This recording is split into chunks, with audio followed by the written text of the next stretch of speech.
Things started going to hell when a doctor in the US Virgin Islands told me I was turning into a fish.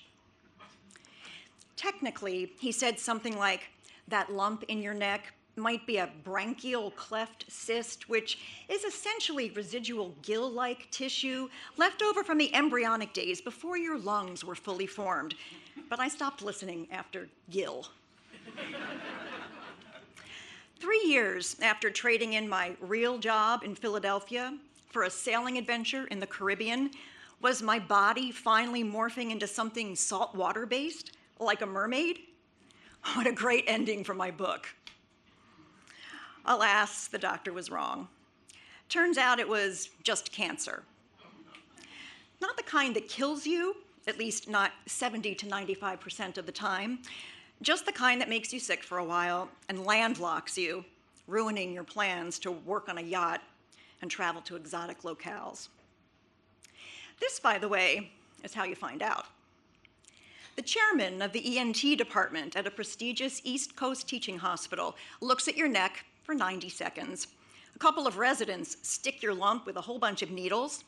Then the top dog comes back in and announces, cheerfully, "Good news, it looks like lymphoma." This is a little confusing because your surgeon friend, Dr. Lisa, told you good news would be a reactive lymph node, which sounds kind of the same, but isn't exactly what you think you just heard from this specialist guy, who has now launched into a hazy and disturbing string of words that includes surgery, chemo, radiation, and not a death sentence. Makes you glad you didn't get the bad news, a friend would later remark. Because no one ever said the word cancer, I was still confused when I dialed Dr. Lisa, who, in her take charge voice, confirmed what I thought I heard, assured me that what I had was treatable, and agreed that perhaps good news was not the best way to describe my diagnosis. "Do not go home and Google anything," she ordered. "Go shoe shopping. I'll call you later." The next day at lunch, my dining companion asked if I read about Smith Magazine's 6-word memoir contest. The winner, not quite what I was planning, could have applied to me, but we want something original. We settle on, bring it on, baby, what's next? I left laughing, but walking home, in my new high-heeled black leather boots, dark thoughts followed. Not quite what I was planning? How about, how fucked up is this? I don't need 6 words. This sucks.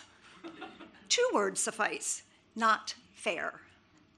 I am quite the wordsmith. Is this what people mean when they say, "This will give you plenty to write about"? My old material was better. Chemotherapy will make you sterile, the radiation expert says at our first appointment.